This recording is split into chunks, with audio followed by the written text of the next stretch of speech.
اداء فريق النادي الاهلي.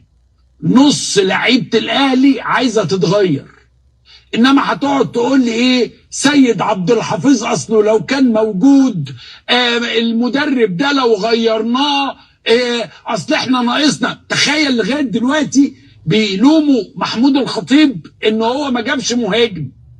الاهلي ما جابش مهاجم، والاهلي فيه يجي 10 مهاجمين، يعني في كميه مهاجمين غير طبيعيه. لكن الحقيقه بجد ان الاهلي نص الفرقه عايزه تمشي، نص الفرقه تعبت، نص الفرقه مرهقه، نص الفرقه كبرت، خلاص يجب ان يتم التغيير.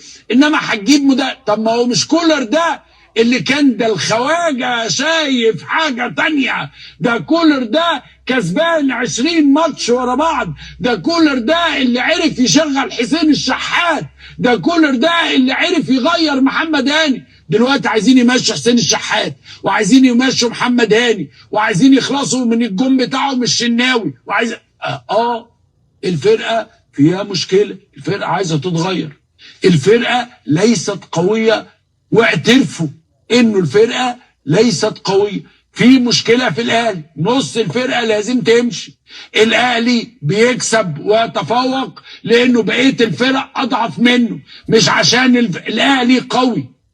دي الحقيقه المره اللي يجب ان يواجهها جمهور ولاعيبه النادي الاهلي.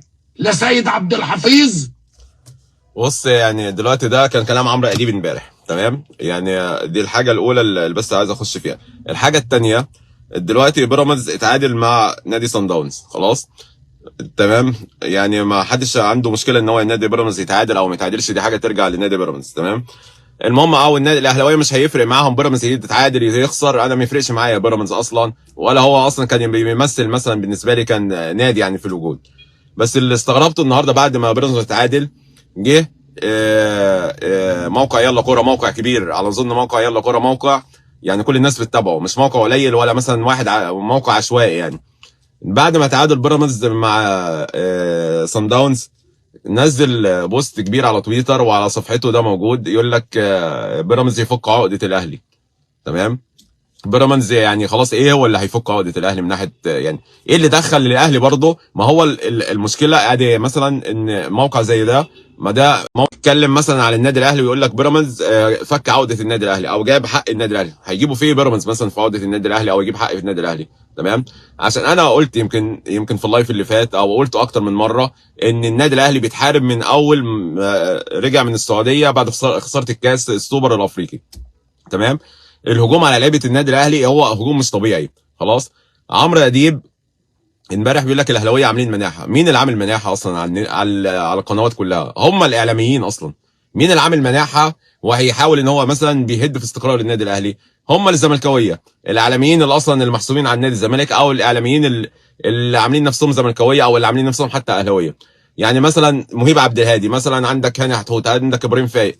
يعني لما تيجي انت تضخم لي من ماتش لعبوا الزمالك في الكونفدراليه وجاي تتكلم، تمام، ان النادي الزمالك عمل يعني بوم، عمل حاجه كبيره قوي في بطوله، تمام؟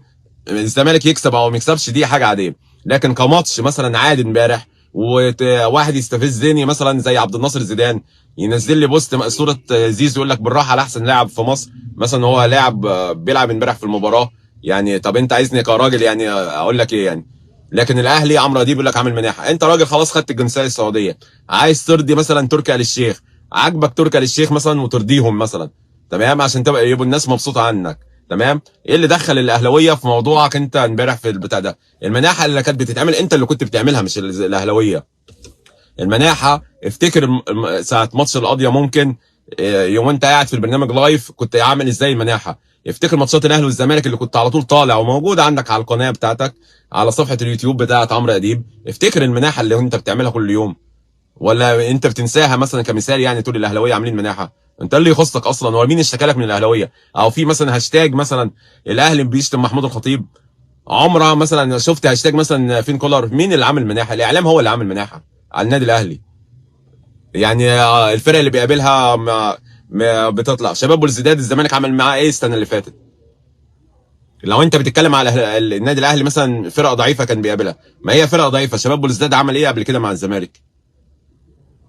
ما انت رد عليا، لكن تقول لي سجراجه ما اعرفش الزمالك فاز عليه 4-0 وابراهيم فاي طالع يضخم لي ويحسسني ان نادي الزمالك عمل حاجه مهمه قوميه. عندك امبارح مثلا عبد الناصر، هو ده الزمالك رجع تاني؟ وهو الاهلي حد قال لك النبي الاهلي والنبي مستنى منك دعم، او النادي الاهلي مستني دعم من الاعلام؟ ما اصل هو يعني الاعلام السعودي يبقى يعني بيحترمك اكتر من الاعلام المصري. دي الشيء اللي انا بستغرب له اصلا. يعني كعمرو اديب انت جاي تتولع الدنيا من الاول، ما عنديش مشكله اقول الاهلي هيطلع مثلا فريق اتحاد جده جامد، عنده لعيبه قويه اسمها كبيره، كل ده انا ما عنديش مشكله فيه. لكنك انت تطلع تقلل من النادي الاهلي والناس بتطالب محمود الخطيب. ومن امتى انت شفت ان الاهلاويه بيطالبوا محمود الخطيب ان هم يعملوا كولر؟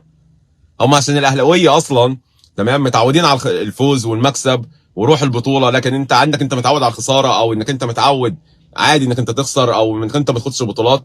ده شيء بالنسبه لك انت. فاكر ان احساسك انت انك انت يعني كعمرو اديب، احساسك كزملكاوي ان لما النادي الاهلي يتعثر مثلا في ماتش او اتنين ومش خساره تعادل، فاكر ان الاهلاويه هيحسوا نفس احساسك؟ لا، ما الاهلاوي مش هيحس نفس احساسك. انك انت بقالك 100 سنه ما خدتش بطوله، فاكر ان الاهلاوي هيحس مثلا ان هو عشان خاطر اتعادل ماتشين الاهلاويه زعلانين، هيحسوا نفس احساسك انت كعمرو اديب؟ عمر ما الاهلاوي هيحس نفس احساسك. تمام، فرق شاسع بينك وبينه. يعني انك انت تقول مناحه، هو النادي الاهلي لما راح لاعب قبل كده فاز الهلال السعودي تمام، وكان احسن واحد اهلاوي يتمنى الماتش يخلص تعادل ويخش ضربات جزاء. ودي حقيقه لاي اهلاوي. كنا رايحين من غير اللعيبه الدوليه. عندك ولاعيبه نادي الهلال كانت قيمتهم التسويقيه حاجه، وقيمه التسويقيه بتاعت اللعيبه اللي كانت موجوده في النادي الاهلي ساعتها حاجه تاني. تمام. اسوأ كنا بنطلع، يعني لو طلعنا تعادل ولعبنا ضربات جزاء في كاس العالم للانديه كنا هنبقى مبسوطين وراضيين والحمد لله. لكن طموح الاهلاويه ده اصلا حاجه انت ما تعرفهاش. عندك الروح الفانله الحمراء دي عمرك ما هتعرفها عشان انت زملكاوي. تمام. انا مش عايز ادخل قصه اتحاد جده في الموضوع.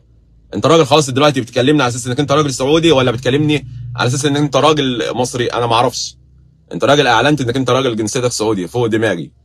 راجل بتكلمني على اساس انك انت راجل مصري وخايف على النادي الاهلي، دي حاجه تاني. لكن تقول لي الاهلاويه عامل مناحه، انا نفسي اعرف. طب هات لي انت مناحه الاهلاويه. لكن انا اقدر اجيب لك انت كعمرو اديب المناحه بتاعتك على 100 فيديو. يعني ممكن اعمل النهارده فيديو اجيب لقطات لعمرو اديب وهو شغال يولول الصبح وليل على خساره الزمالك من الاهلي بس. ما هي دي المناحه. يعني انا مش فاهم انت مناحه عمرو اديب، انت مثلا عايز ترضي حد معين، تركي آل الشيخ، علشان خاطر ان هو مثلا خلافه مع الخطيب، ارضيه بس بعيد عن النادي الاهلي. ما تجيبش سيره النادي الاهلي في موضوع نص لعيبه النادي الاهلي كبروا، نص لعيبه النادي الاهلي محمد هاني. مين قال لك الكلام ده كله برضه؟